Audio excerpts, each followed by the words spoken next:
Welcome. It's Domain Day from CheapWineFinder.com with another companion podcast for a review of a wine we wrote up on the CheapWineFinder.com website. We do 3 value price wines a week. We write them up and then we plug in the microphone and we talk about them. And today we have a wine. We're going a little upscale. November, December, we go a little bit upscale, but this is a wine I found on sale for $12.99, maybe $15, $16 if you don't find the sale. And wait a minute, I gotta get my mouth right for this the name. Elouan, Oregon Chardonnay 2020.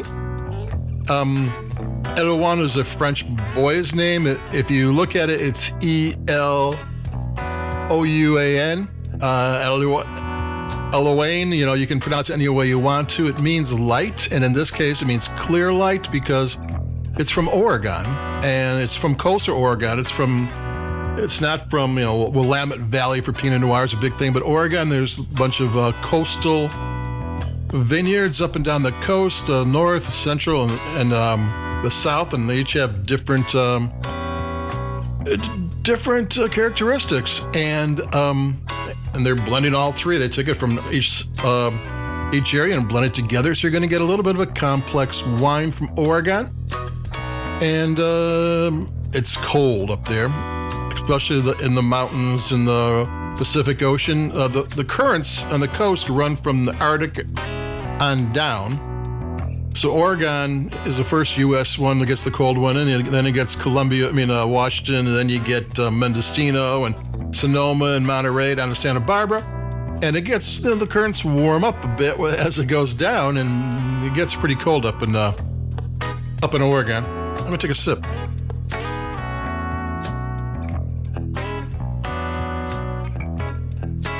Elouan is a brand. I think his company's called Copper Cane from Joe Wagner.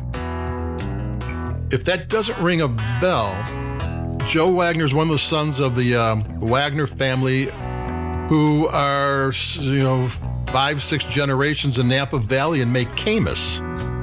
A whole bunch of wines, and every single one of the kids has their own wine brand or more. Joe's got several. And Joe is the man who was behind Meiomi Pinot Noir, which was a huge wine. He started that, and after not that long, sold the brand for $1/3 of $1 billion. That's a B.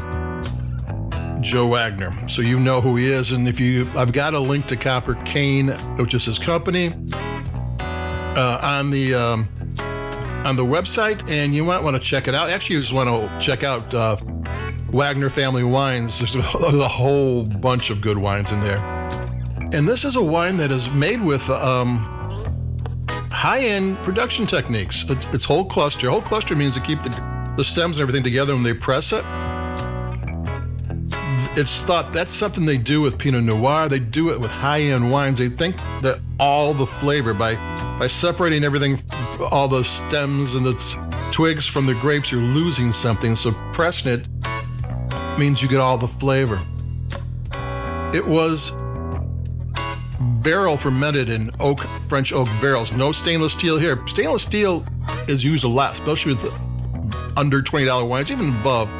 But the thing about that is you clean it down, you use it, you clean it, and you use it again, over and over and over again, forever. Barrels, some barrels you can go a long, long time, but barrels have a shelf life.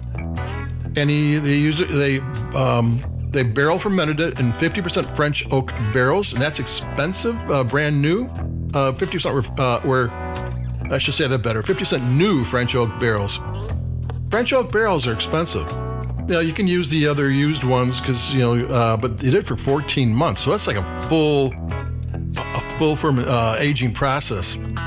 They want malolactic fermentation. That's where you take the tart acid from the grapes that are naturally in there and turn them into a rounded, lactic is milk, rounded, which is something that happens in virtually every red wine. And it happens in Chardonnay when they use oak, and maybe Chenin Blanc and a couple others, but it's a red wine technique that works well with oaked Chardonnay. Is this an oak Chardonnay? Yeah. Is there butter? Just a hint. It's a pretty nice flavor component. So we have a guy who knows what he's doing making this wine. It's from Oregon, which is a place you probably don't see too many value-priced Chardonnays from, or any wines. You occasionally get a Pinot Noir that's in under 20 price tag. And there's a story about Chardonnay in Oregon. I read that about 25, 30 years ago, they had a man come up and tell him what clone to grow. And he got it all wrong because the grapes never grew well there. And like 8 years ago, they had somebody else come up there and said, "What are you guys doing? This is the wrong grape." So normally in places where Pinot Noir is king, and that is Oregon, that's their number one grape in Oregon, Chardonnay goes along with it. It's the wine's Burgundy. So you might start seeing Chardonnay come from a lot of different Oregon places. This is one of the first ones and the first value price places that I've seen it. So that's something interesting there, that usually Pinot Gris is the white wine from Oregon for some reason. So what we have here is the Elouan Oregon Chardonnay 2020. It's an older vintage. I think the newer vintages have a different label and what have you. It's a high-end wine at a not-so-high-end price. It tastes great. It's full flavored. It's balanced. I'm going to take a sip.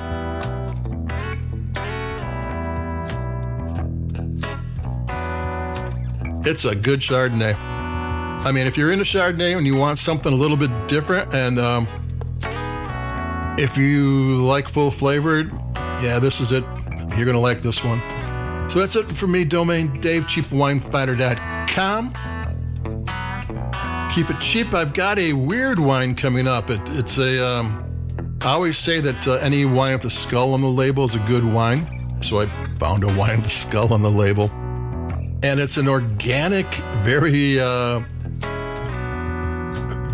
handmade wine that's from a small producer, and it's very kind of strange and fun and weird, and it's like a handmade wine with like natural.